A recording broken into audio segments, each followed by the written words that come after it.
Let's go. What a lovely day! Annie, there's a whole world out there. Jump in. Can you dig it? Yeah. You must always pay strict attention. I was just completely enamored by it the entire time. Dude, he did not have to go that hard. I know, man. Isn't it wild? The Jared Cast. So it begins.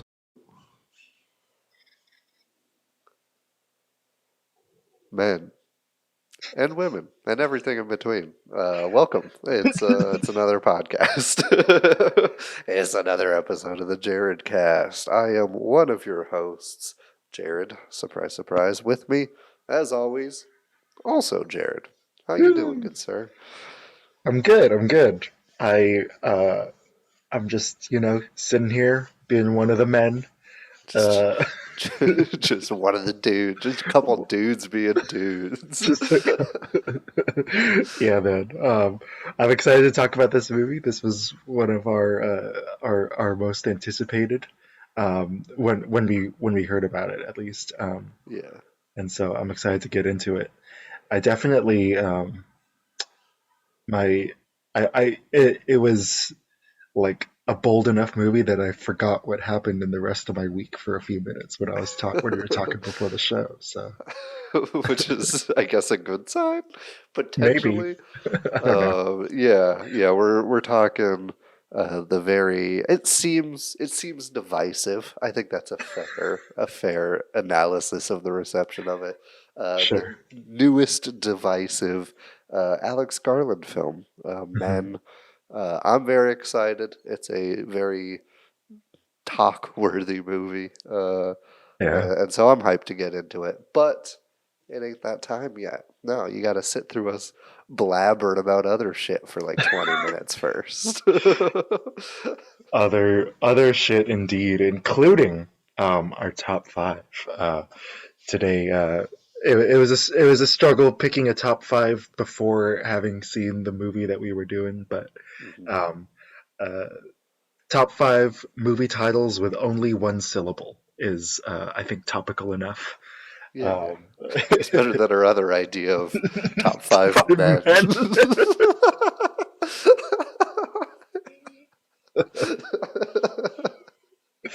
Yeah, just Denzel Washington. And then number 5 is LeBron James.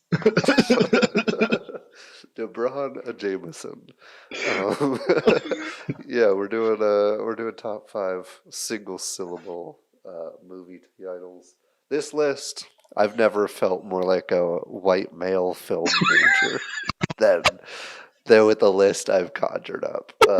And so because I'm so disappointed in myself, why don't you go first?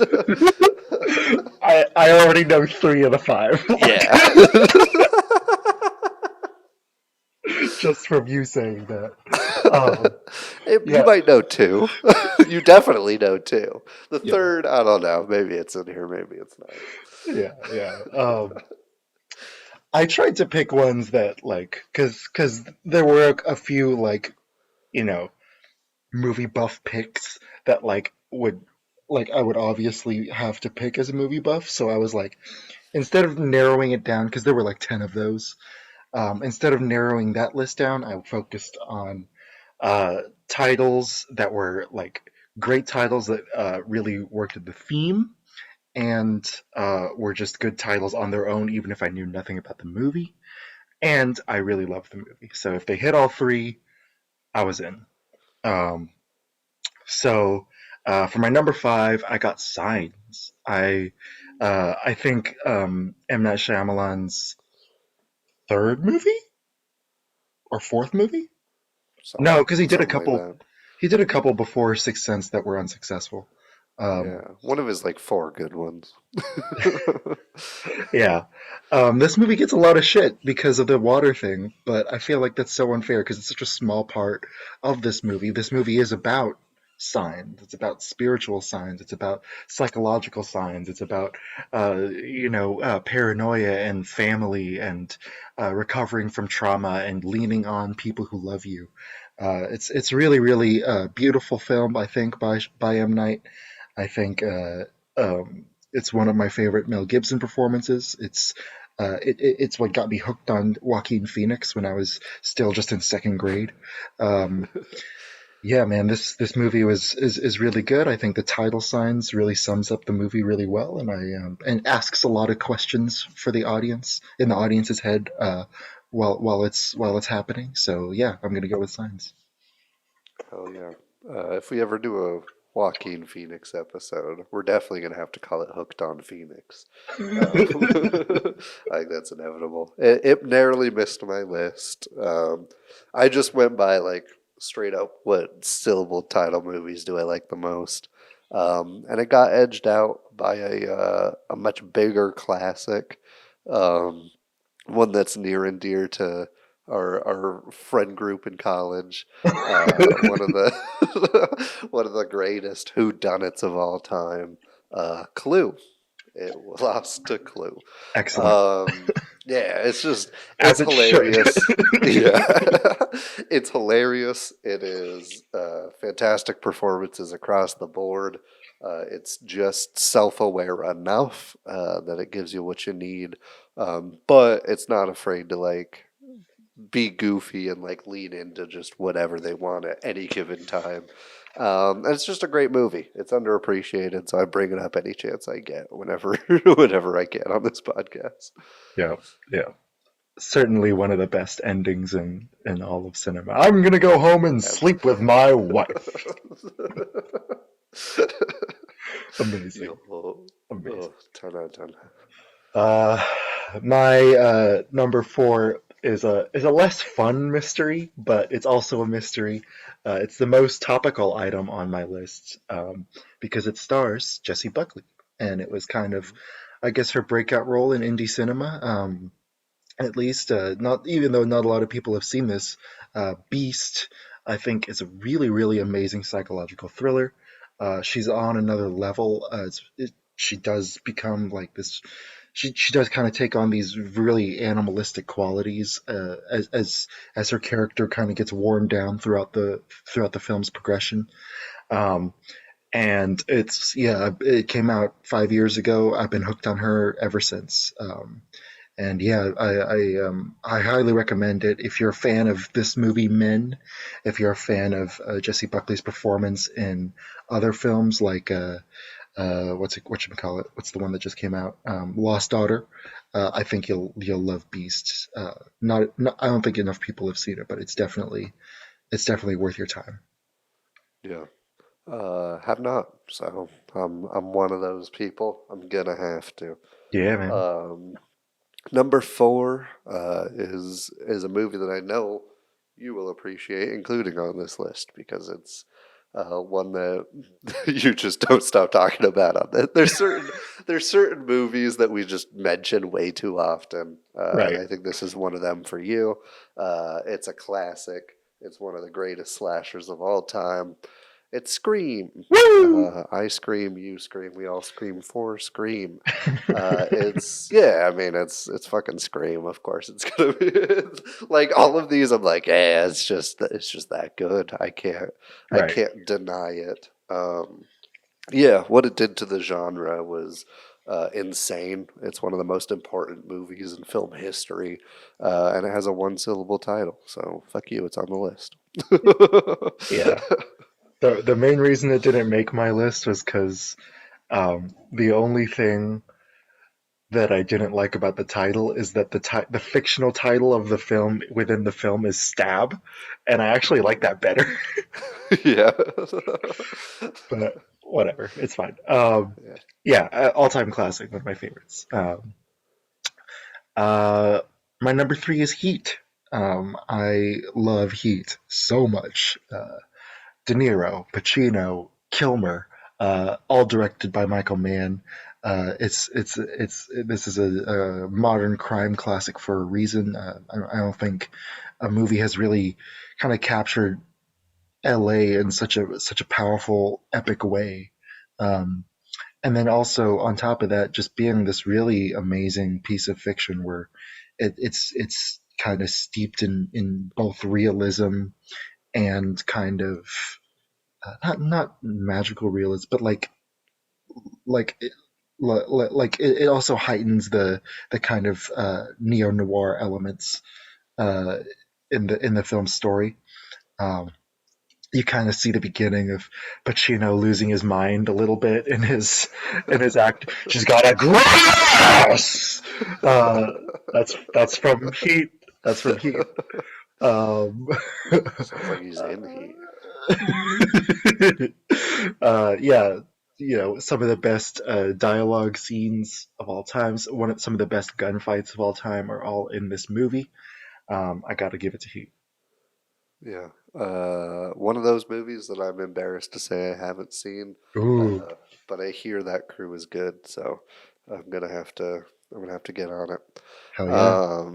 My number three is maybe the most egregious white film guy movie because it's Drive. Get on your scorpion jackets, fellas. I should have worn my scorpion jacket and not put Drive on my list. You should have.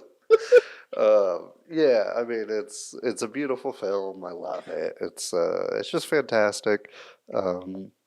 I think it's Winding Refn's best, and I think it's one of my favorite Gosling performances. It's nice to see an introverted character out of him.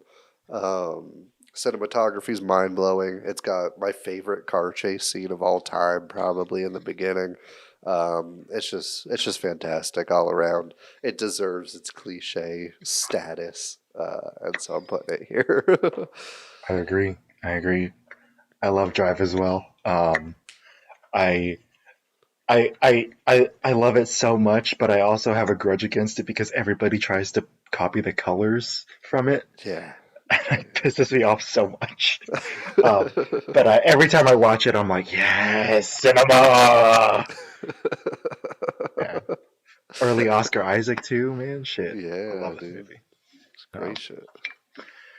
Yeah, my number two is one that we've also talked about on this podcast, but never reviewed. It's Raw. If you want, I just message the podcast to hear us talk about Raw. I'll send you all the time codes of the hour and a half that we've spoken about this film. Yeah, we could just hobble a compilation together. Yeah, love Raw. Cannibals. Yeah. Woo! Cannibals Woo. Dude, I feel like since it came out, there's been an increase in cannibal movies too, which Yeah. I'm here for. I'm about it. It's interesting, Yeah. and that's why my number two is Raw.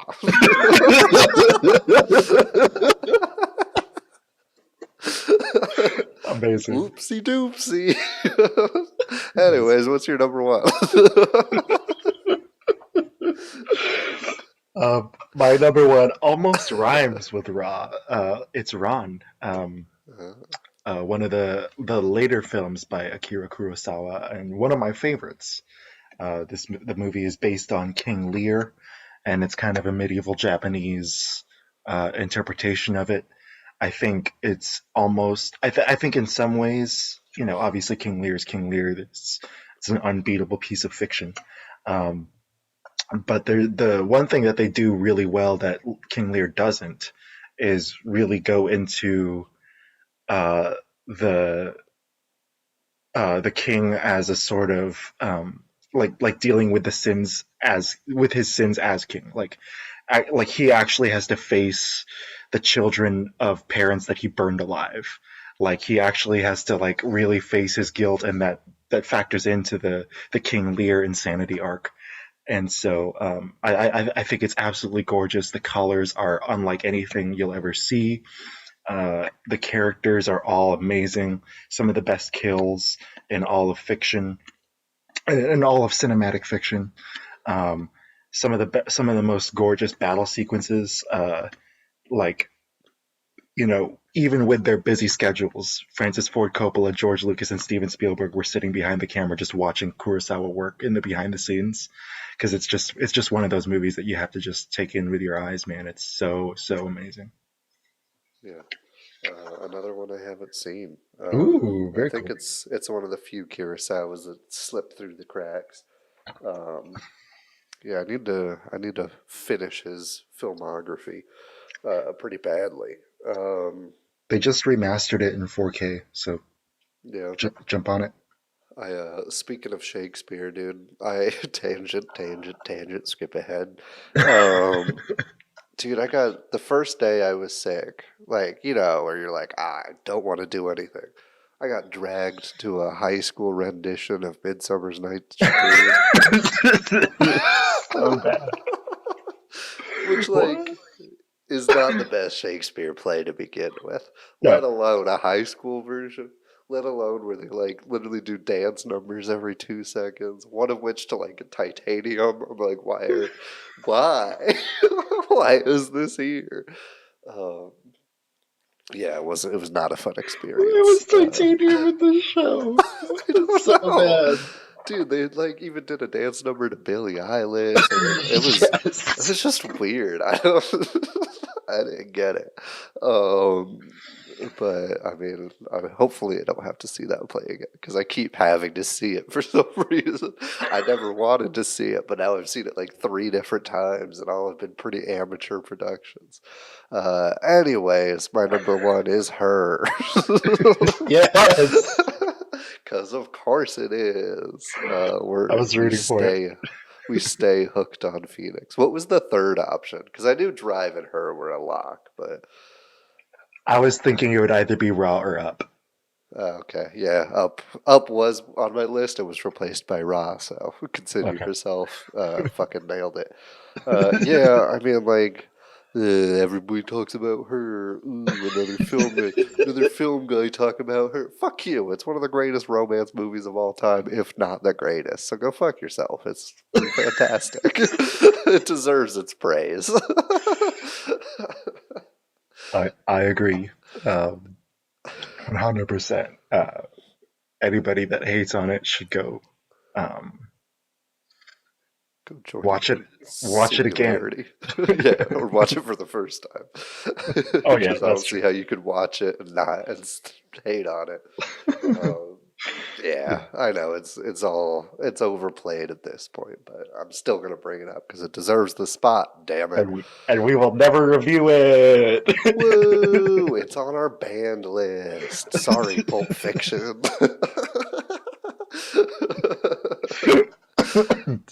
That was me on Listen to This. I told the audience that we would review Kendrick next, and then when it came time to pick mine, I was like, everybody's heard it, man. Everybody's Right? talking about it. I don't. What are we gonna add to the conversation? So now we're not. But tune in to see Ooh, what we are talking about. Shameless plug. Anyway, you want to talk about a different one-syllable titled movie? sure. Great. Before we Man. do, we have a beautiful, beautiful review in this installment of Jared Reed's Poorly Written Reviews of movies that we're watching because it's funny and it makes him laugh and stuff. This one maybe comes from 2 people, maybe just one.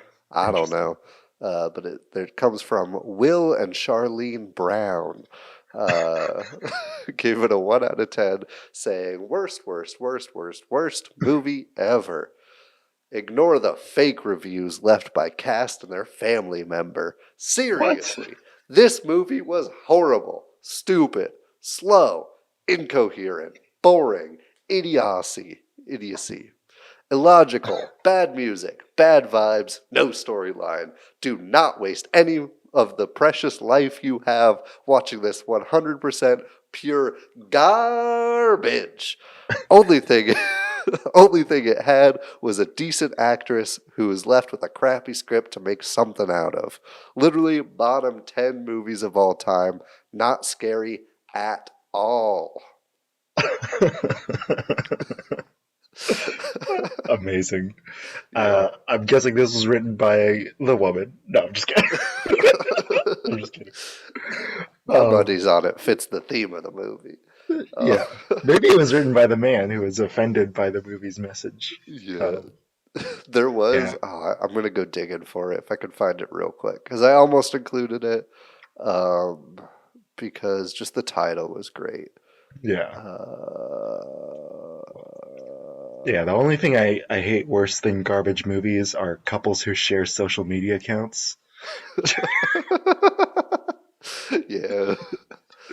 Y'all are worse than the Transformer sequels. Damn.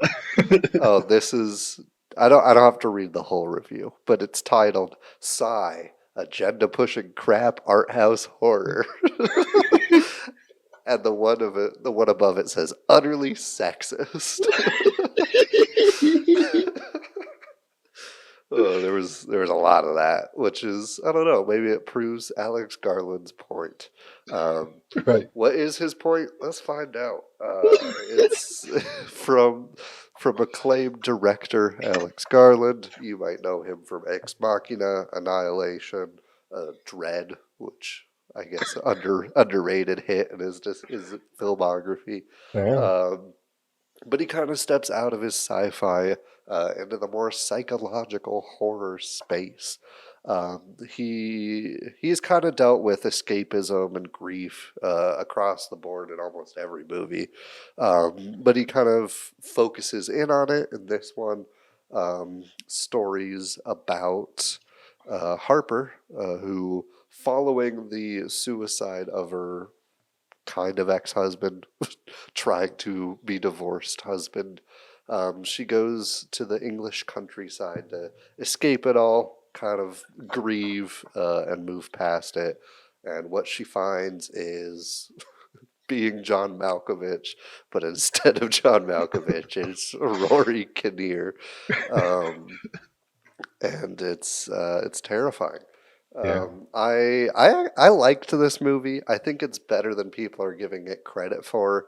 It seems to be pretty mixed, but I've seen a lot of negative about it. Um, I think it's good. I don't think it's great. I don't think it's up to par with Annihilation and Ex Machina, uh, but it does excel in its symbology. It excels in its horror. I think it's the best horror he's had in terms of like building suspense and then relieving that tension with a jump scare or a fake out of some kind. I think he plays straight horror very well in this movie. The cinematography is fantastic. The use of shallow focus is beautiful. The set design is gorgeous. Some of the CGI is but in a good way. Yeah. Like there's some de-aging that's like uncanny valley, but like it works. It kind of Yeah. supposed to.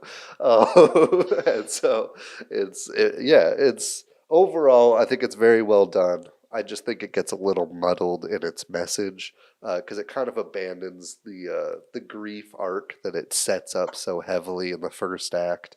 I think they didn't hit the religious symbology apart from the Green Man as hard as they wanted to, or it seemed like they wanted to. And I think it just kind of loses its focus a bit and trades it for some shock in the third act. But with that said, I think overall it's a pretty good execution with great performances across the board from what small cast there is. And overall, I'll probably give it a 6.6. Very cool. Very cool. Yeah, I feel very similarly about it. I gave it a 7.5 because I think the excellent performances were still enough to kind of enchant me. Um, and yeah, this movie is very entertaining on a sonic and a visual level. Alex Garland and frequent collaborator Rob Hardy, the cinematographer, they're showing no signs of slowing down as far as their technical brilliance. The way the film captures like nature and really zeroing in on like individual dandelions. Like I don't know, I legit couldn't tell if those were CGI or if they were real. Um, a lot of the visual allusions to just kind of folklore um, and that style of horror are really really fun and interesting and like put a smile on my face. The like especially when the naked green man was following her around. I don't know if that's because I'm twisted and I like horror a little too much, but I wasn't like scared. Like I was like enjoying. I was like, yeah, let's go. Get her, fuck her up. Like Women that. suck. Like that. What's the it's like an old movie with Josh Gad, or not Josh Gad, Josh Peck, from Drake and Josh, and he's like, Where "Bring he on the plays penis." That's how I felt. I was like, "Bring on the penis." There was a lot of dick in this movie. There was, and so much more. But yeah, I think there's a lot of depraved and twisted imagery that recalls Freudian symbols. There's a lot of allusions to the Book of Genesis, specifically the story of Adam and Eve. Those, I think, are my least favorite thing about it. I think the movie is not as deep as Alex thinks, and I'm sure we'll get into it later. But yeah, as far as a technical standpoint, as far as like being a really good effort, I think it's still enjoyable. I think I can still see myself watching this again. I think I could still see myself like just kind of like treating it like a popcorn movie. Gail Rankin killed it as the friend. Papa Isidu killed it as the ex-husband. Rory Kinnear clearly did his homework. The man showed up for every single character, including Mullet Man. I really wanted more Mullet Man. And Jessie Buckley, man, she's freaking magic. I love her. I can't wait to talk more about her in a few minutes. But yeah, overall, 7.5. Good effort. Good enjoyable. Good technical enchantments, but not really it as far as Garland's cinematography or filmography. Yeah. I think that's why I was so harsh with my score. It's just because I know he can do better. And like in terms of his writing, especially. I think we've seen better, so the expectation is there for me. Yeah, so I guess we could jump into symbology because he's kind of up his own ass with it in this. We'll start with some of the earliest in the film, which is the obvious allusions to Adam and Eve, which he straight up calls out with Jeffrey's character. I think even as early as the trailer, you hear the line, no, forbidden fruit. And he's kidding, but it seems to be a tipping point into the evil of the movie. But besides that, I'm not super religious. I'm not familiar with the Book of Genesis that much. I just know basics of the Adam and Eve story. So what did I miss? Was there extra in there? I mean, yeah, like what's Papa Isidu's character's name? It's weird. I remember how to pronounce that guy's name, but I don't remember James. But I don't remember James. He's great, by the way, in a show called Gangs of London. Very different role, but I liked him a lot in there. Anyway, yeah, like he's when he falls down from an apparent suicide, possibly an accident. The spike from the fence is going through his wrist, leading him showing him to be like a kind of Christ figure. There's also just visual references to Adam. A naked man in the woods is that's kind of what the Green Man is, and a lot of the misogyny perpetuated by the Catholic Church and even the some Anglican and Protestant denominations is rooted in the fact that they blame the fall of the world on women. They blame it on Eve for picking the forbidden fruit. Now, I don't share that point of view, even as a Christian. Amen, brother. Kidding. Please don't take that seriously. That was a joke. I don't share that view. the Bible says in the exact same verse that Adam was standing right next to her when she was being tempted. They both were tempted by the serpent. She just did the talking. That's it. But the movie is kind of blaming um, the woman, blaming Harper for everything that's happening. Kind of something that Alex Garland is obsessed with visually is reflections. In Ex Machina, Oscar Isaac's character is tortured by his reflection. Whereas Ava is invigorated by her own reflection. In Ex Machina, Natalie Portman's character is Annihilation. sorry. Yeah, in Annihilation, Natalie Portman's character is directly confronts and has to overcome the trauma that's reflected in her own reflection. The creature literally reflects her movement. And here, they are the men birthed by the Green Man are perpetuating her trauma, and by deflecting the blame of everything that's going wrong, by reflecting it back onto her. Right, the vicar says, you drove him to it. Right, it's literally Eve's fault that Jesus died to him. Yeah. He even blames her for being sexually aroused by her.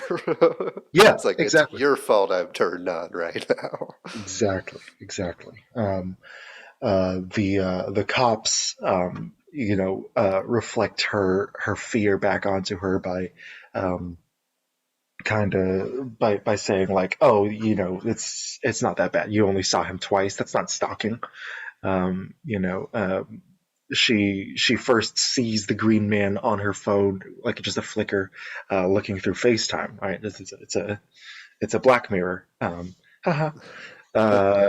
Yeah. The movie that's kind of the part that, like, because I understand that he didn't want to talk about these things explicitly in the dialogue, but that's kind of what I liked about Ex Machina and Annihilation, and even Devs, his miniseries, because like he did take the time, he did take that extra time and effort to muse and kind of wax philosophically, and because they didn't get a chance to do that because they're in the horror space instead of the sci-fi space. They have to keep the ball rolling, and it hurts the themes, I think, a little bit. I think they feel half baked because of that. Absolutely. Yeah.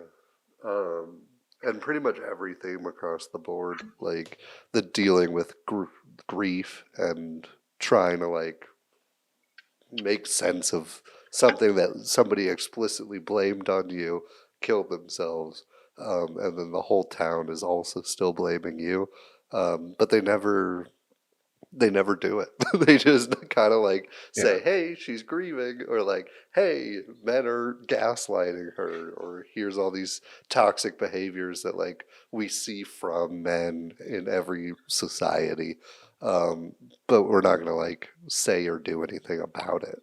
We're just gonna point the finger, and then that's it. There's no solutions offered. There's no change happening. It's kind of just there. And there's no counterpoint. There's no real debate. Like, I understand that she's in grief, but like she doesn't offer. Like, he never gives her a chance to argue. He never gives a Jeffrey is nice, but he doesn't really serve as a counterpoint to the other men in the village. And so I think it would have been more nuanced if there were like men who sympathized with her, if there were, and then they turn that around and like, oh, they're sympathizing because they want to get with her, or they're or like something like that, and because they don't do that, the message of the movie just comes across as men suck, and it's like, yeah, we know. Yeah. But like, and they have opportunities to do it. One of which is her FaceTime sessions with her friend. But they really kind of just use that as a weird way to just get a small scare and an increase in tension. rather than say anything. But you do get some flashes of it there, and then at the end, when she's sitting down with her reborn husband, and they just cut away from the conversation. She could have stood up for herself there and like said basically what we all wanted her to say, just like "fuck you," but instead they just kind of get an off-camera allusion to killing him with an axe, and that's it. Like there's Yeah. no like discourse about it. When this movie has the patience, like it's a slow moving movie, even if it gets to the meat of it pretty quickly. I think in pace it's still slow, so it's weird they didn't take any time to flesh out a solution to the themes that they were presenting. Yeah, it's interesting because like I got excited when I saw the runtime was an hour 40. I was like, oh, okay, so it's a really tight version of an Alex Garland script. It's something like Dread. It's something like Sunshine. Those are really, really tight movies. And so I was wondering what this was, why this was shorter. But honestly, like having seen it now, like I wish it was 20 minutes longer, and we Yeah. really got to dig into that. Yeah. Yeah, we mentioned religion and folklore and the Green Man, which I had to do some digging after the film to get it. The Green Man is kind of seen in a bunch of movies. Most recently, besides this, probably The Green Knight is also based off similar folklore, if not the same character. He really represents like rebirth and spring. You see him in like Robin Hood and a bunch of old Disney stuff too. Obviously in a much different light than you do in this. Um, and I guess you get hints of it with the statue in the church with the image of the Green Man, who the homeless man transforms into, and then on the flip side you get like a birthing figure, and so there's this subtextual theme of the Green Man slash homeless man like needs Harper to reproduce, but she's like fighting against it by not reproducing. And so there's some agency in that, I think he's trying to say. But even then, it's like, I don't know if just the natural urge to avoid being raped is like agency in a character.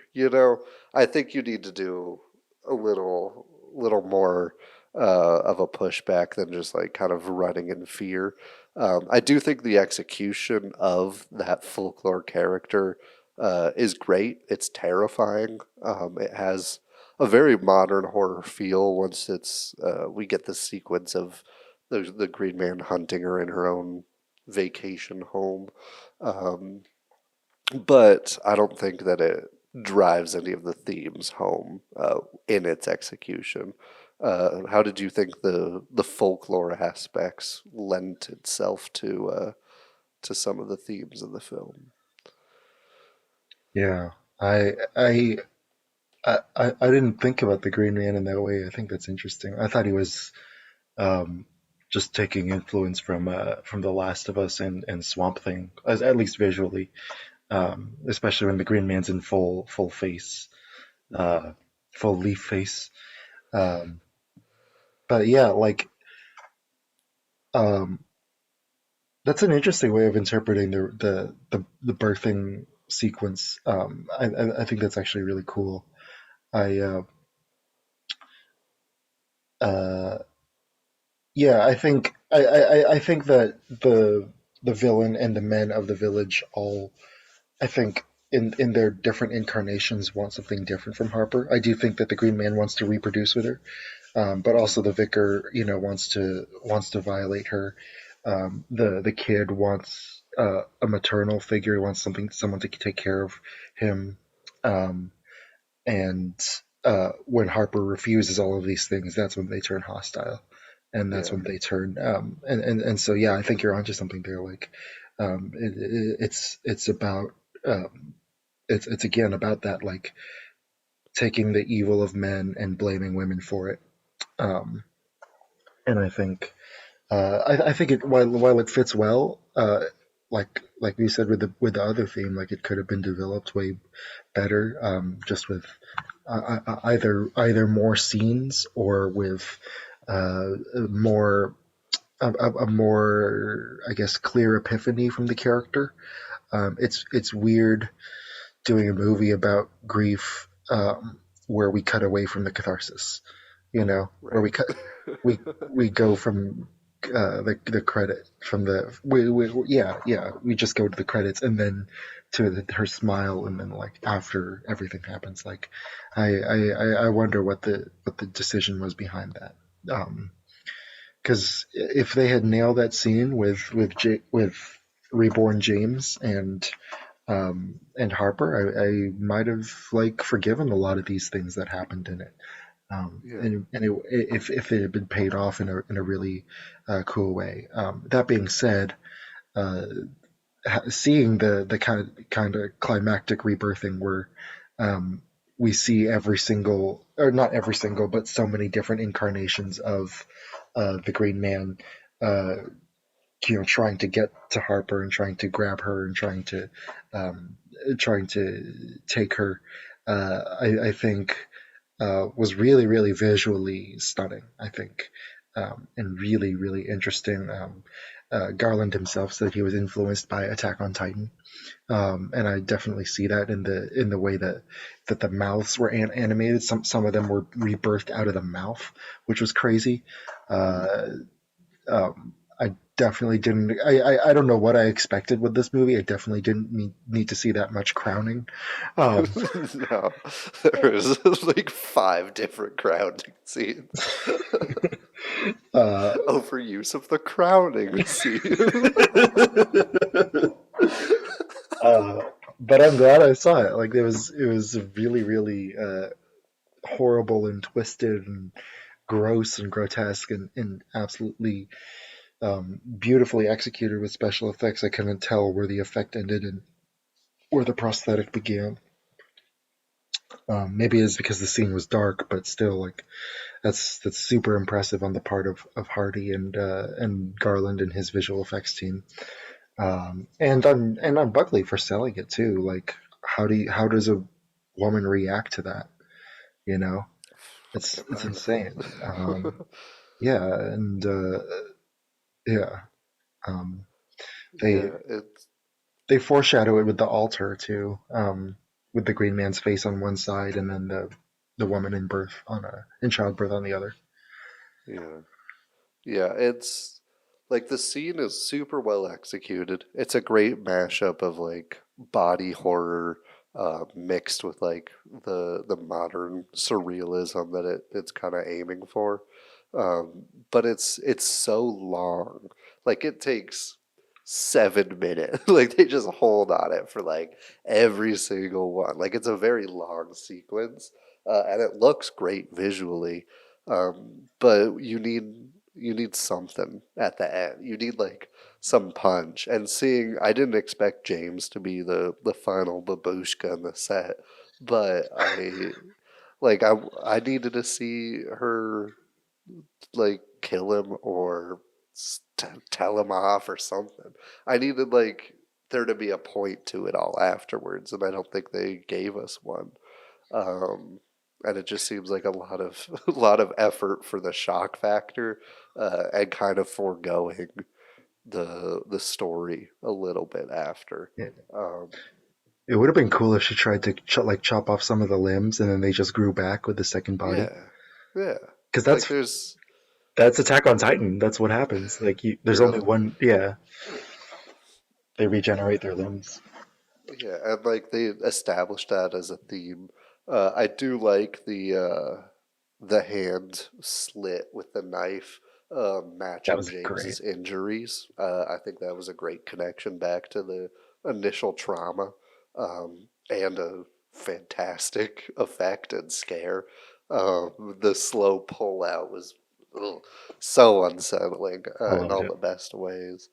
Um, and so I don't know, they did enough creative stuff, but I don't think they tied it into to what they were trying to say And I think that that's most of my problems with the movie. I think that's all of my problems with the movie because it is like we've been pretty negative this episode, but like it is a good movie. It was an entertaining movie. Like I said, the horror scenes were fantastic. Yeah. How did you feel about some of the just straight like I don't know normal genre defining type horror in the film? Um, love the tunnel scene. I think that's an excellent. Yeah. I'm glad they S- took their time with it too, because I was worried that like we had just seen that entire scene. I was like, oh, it's just like the early sign of the creepy guy in the village or something. right. But I'm glad it was like such a long, drawn out thing. Yeah. I like that scene a lot. The bar scene is a really fun, like kind of get out type scene where she's like, "Oh, I should get out." um, yeah, the birthing, and then and also the hand through the mail thing. That was all really is yeah, it was fun. Like it was the like kind of what I wanted out of an Alex Garland horror movie. Really grotesque imagery and really um and a unique set piece. And so I'm glad I got my money's worth for that for sure. Like, and I like, I've been, I just said like, putting dipping his feet into horror hurt his writing style, but I'm really like happy that he tried something different and like honestly especially the building of those scenes and the originality of them like is really really cool and interesting and fun and I hope that in maybe an extended cut of this or whatever his next movie is going to be that he'll that they'll be strung together a little bit better, these sequences. But um, yeah, other than that, like this is definitely a movie that people should see in the theaters because it's so striking and so grotesque and really, really. I've been using that word a lot, but it really is like it's really, really. Um, if you like gore, if you like if you're fascinated with that aspect of filmmaking and of special effects filmmaking and of horror, I highly recommend it. Yeah. Just because you won't see another live action movie like it. Yeah, and I feel like it's tough for directors to jump into horror and be so original as this is. Yeah, And so nothing but compliments for him. I'm just hoping that he tightens up his next one a little bit more. for sure. That's it. Because like Annihilation is super tight. You know what they're trying to accomplish the whole time, and even when it gets weird and surreal, like they kind of stick to their guns more. And same with Ex Machina. And so I think that's just what all the problems really stem from with this. Um, Anything else you want to talk about? We didn't talk much about specific characters besides like what the lads represent. Yeah, we Any can talk about. comments on her journey, Harper's journey? Yeah, honestly, like she's I think the best part about the movie. Besides the visual style that I've grown accustomed to, I think um, you know even though I don't get to see a lot of it, like I can tell that she really has like Harper's backstory entirely nailed down to a T. Like Jesse Buckley really embodies her super well. I especially love the scenes where she's walking through the forest and just kind of really taking in nature and really um, Mm-hmm. like Eve uh, partaking the beauty of the garden around her. Um, and I can feel her unease in the red scenes. The movie does bounces a lot between green and red. She's and she's both comfortable and uncomfortable in both, depending on what's happening. I'm not entirely sure if there's an explicit meaning behind the red or if there's an explicit meaning behind the green. Maybe you have something, I don't know. Yeah. Just mostly like I think they used red mostly in the flashbacks or like scenes that directly related to James. And Okay. then the green was kind of the village and that aspect. And then obviously they mix, and then there's the kind of combination scenes. But that's all I took from it. I didn't really get much meaning besides just signifying that. Yeah. Um, but yeah, like a lot of the early setup scenes like really got me sold on her character. I fully believed her. Um, I wish I got to see a more satisfying ending for her, but um, you know, uh, um, a lot of women don't get that satisfying ending in real life. So I also understand that part, leaving it ambiguous kind of makes it feel more like real life. Like, women have to deal with these conflicts and have to deal with these men for their entire lives, and they don't ever get a big catharsis or a big resolution or an impressive kill. You know, they just have to live with it, and it looks like by the end, when she smiles, she's resolved to live with it. But who knows? Yeah. I definitely want to watch it again, if for nothing else, Jessie Buckley's performance. I think, and I hope she works with Alex Garland again. I think they work really well together. Yeah, absolutely agree. I think she was a very strong highlight of this film. Easily like a top two favorite parts of the movie. Yeah, you feel like you could even feel the deep sadness in her eyes, like even in her happiest moments, like when she's walking through the forest and it starts to rain before the tunnel scene. She's like marveling at it, but you still like feel the pain.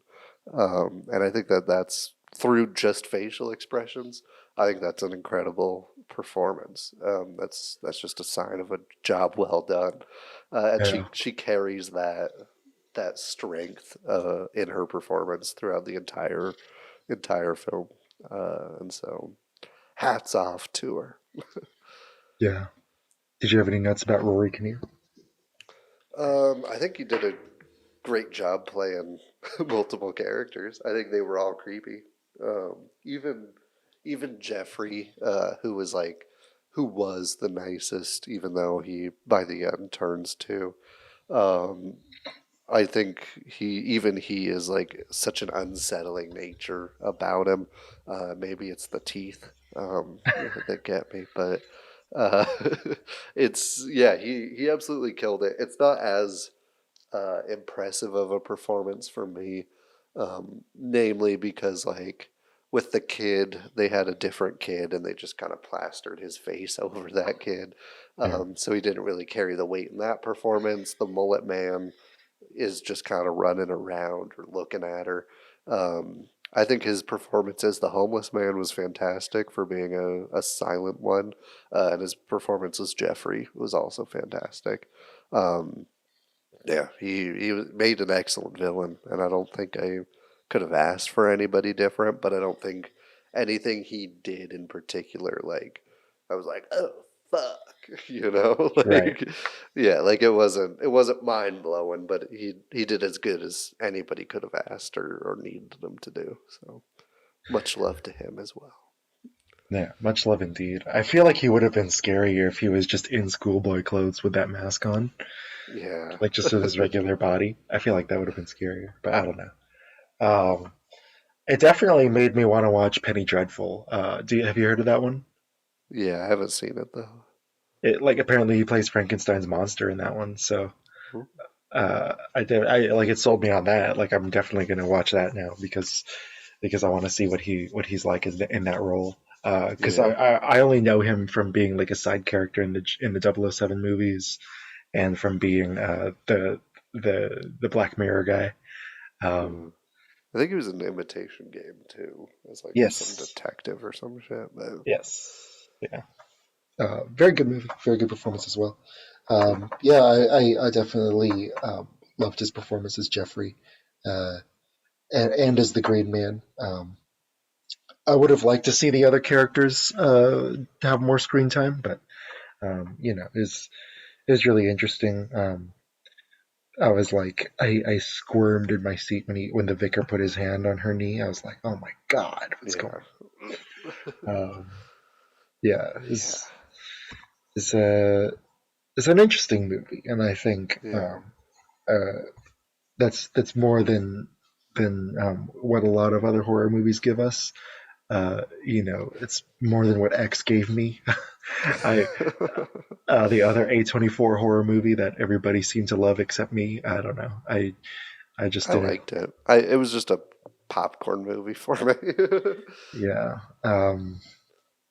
But yeah, I definitely appreciate that he swung for the fences, and I can't wait to see what he has next for sure. Yeah, absolutely agree. I do also. There was one bold choice that we didn't mention that I briefly wanted to touch on too. She never points out that they all look the same in the town. Right. Like it just never never comes to her. Which I don't know. It kind of forces like the audience to like accept the surrealism of the movie, which I think eases the shock in the birthing scene and other like extreme scenes in it.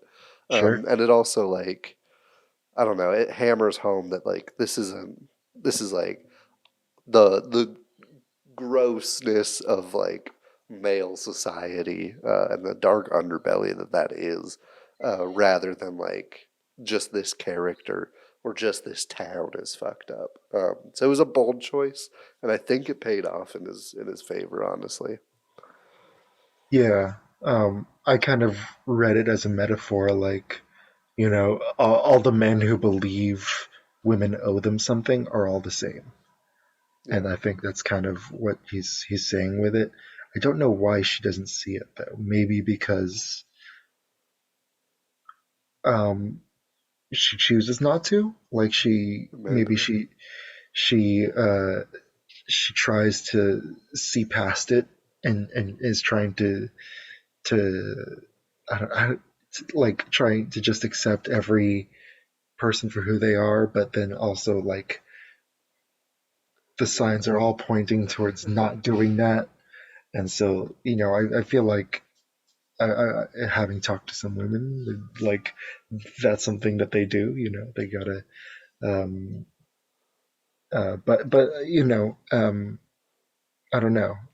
Yeah, I think If it it would have just hit harder had she like recognized it toward the end, like when Jeffrey comes up, like if she just like immediately tried stabbing him or something, like she's like, I yeah don't trust you either. I think if there was like she came to the realization, I think would have been a stronger hit for the metaphor, but um, I don't mind that they took that route either. I think it was mostly good. yeah yeah. Um, I also loved the visuals of the scenes with James. I thought those were really good, even though it's Yeah. just one location. Like super super haunting and crazy. Yeah, the shot of him falling was gorgeous too. Um, Super powerful. Favorite scenes? Let's do it. All right, you want to kick us off? Should have looked to see if you were drinking water before I said that. Um, Birthing, obviously. Um, Tunnel. I think I'm just gonna when I get the Blu-ray, I'm just gonna watch that over and over and over again. Just start my day. It's just so good. Like, I uh, I really wanted the Swiss Army Man soundtrack to kick in now. Ba, ba, ba, ba, ba, ba. They kind of did, but like not full committal. now we killed a raccoon. Um, uh, yeah, I those two are the big guns for sure. And I'm glad that I only watched that first 45-second teaser. I didn't watch anything else. Because the fun of seeing his character, seeing the naked homeless man, and like, oh, he was going that far. Like, I think the trailer might have given that away. So I'm glad I didn't watch the trailer. I also like even just meeting Jeffrey for the first time. He's so weird, and you like, because he's on the poster, you think that he's gonna be like a villain and he's gonna like do something creepy right away. But he's just socially awkward, and he makes that stupid forbidden fruit joke.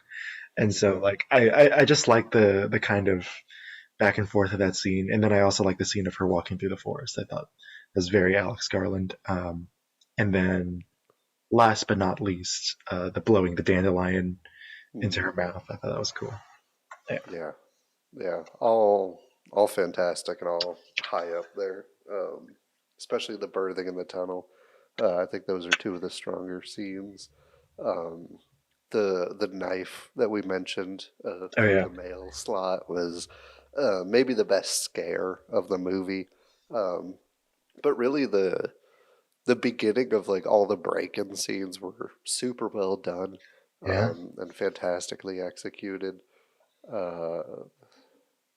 I really liked the flashback scenes. I think held their own, and I think this scene where like we get the full flashback of like where he's like, "I'm gonna kill myself and it's your fault," and like her just like both of their performances just incredible. But I think that's her strongest scene is when she's like, "Don't put that on me. Like you can't. That's not fair to do." Blah blah blah. And just like the relationship and the back and forth of that is incredible. And seeing the escalation and the escalation and the escalation of it all is perfect. And then intercutting that with the pervy vicar, I think is just a recipe for success. And so that's probably both up there for me. I also really like the hide and seek. The straight horror that is played there is very good too. Because that kid is uncanny. It is terrifying. And yeah, so a lot of good scenes in this film. And a pretty decent film overall. Just we got our issues that we've already talked about. If you want to watch it, go to a movie theater, you jackass. I don't know why you listen to this if you're like obligatory shaming you for listening to our podcast without seeing the damn movie. It's definitely one that you should see in a theater, I think. I'm sure it'll be streaming somewhere soon if it's not already. But definitely get to a theater. It's worth it. Yeah. And I want to read the screenplay, actually. I want to see what's going on there. Like how could you possibly describe the birthing? Like a slug that crawled out of another man's penis. So weird, man. I love it. It's gross. Yeah. Alrighty, folks. Thank you for listening. Go follow the Jaredcast on everything. We love you. Goodbye.